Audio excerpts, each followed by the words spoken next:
If you're considering purchasing a first-gen Scion FRS, Subaru BRZ, or Toyota 86, most reviews online will stick to describing the driving experience. We're going to go a bit more in-depth today though, and talk about some of the issues you may find with the ownership of these cars that often get overlooked and likely won't be noticed on a short test drive. I wouldn't consider any of these to be deal breakers on purchasing one if you enjoy the driving experience, but it's always good to know more about what you're getting into. Without any further ado, let's get into the nitpicks. At number 1, we have the engine sound at idle. Not every engine sounds great at idle, but not every engine sounds so bad at idle that there are almost daily posts online from new owners asking if it's really supposed to sound that way or if something's wrong. The FA20 found in these cars just doesn't sound great, with the noise often being described as something you'd more likely see in a tractor than a sports car. Combine that with the infamous cricket sound when the high-pressure fuel pumps come on, and the noise is somewhat unsettling when you give it a listen the first couple of times. At number 2, we have the clutch feel. The clutch in these cars really leaves something to be desired. If this is your first manual car that you pick up, this issue doesn't really apply since you'll be learning and you won't have a good frame of reference for what a good clutch will feel like. However, if you've driven stick for a long time, you will definitely notice a difference, especially coming from, say, an older Honda, which I personally think have some of the best clutches out there. The problem with the clutch really lies in the way that the pedal travels and gives you resistance. Instead of good linear resistance the more you press down, the BRZ clutch seems to have a very high initial resistance followed by very little.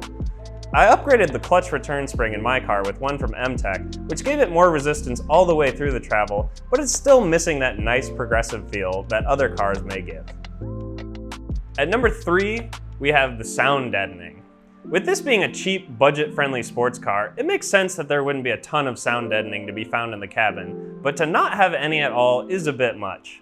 Opening up the door panels or lifting the seats shows bare metal all the way around the cabin. This means you'll hear every rock that gets picked up in the wheel wells, every vibration coming from the road, and more wind noise than exhaust noise at high speeds.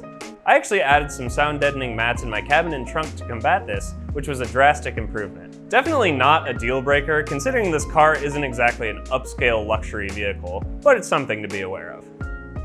At number 4, we have the interior tach.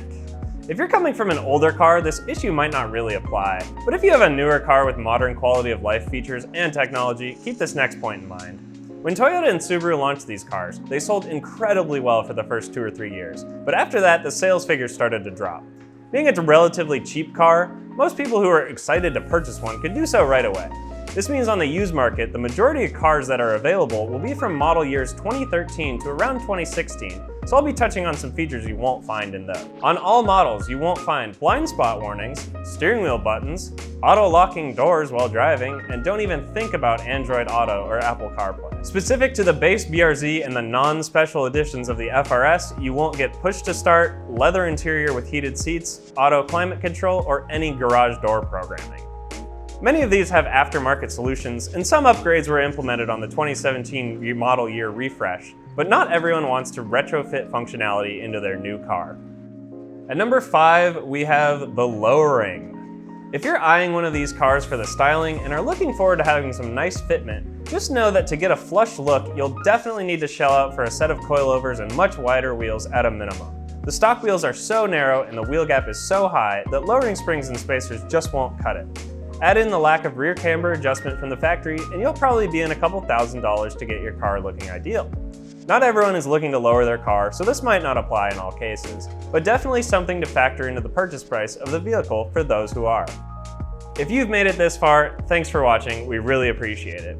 If you have your own 86 platform, let us know down in the comments what you wish you knew before purchasing, and please consider giving the video a thumbs up and subscribing if you enjoyed.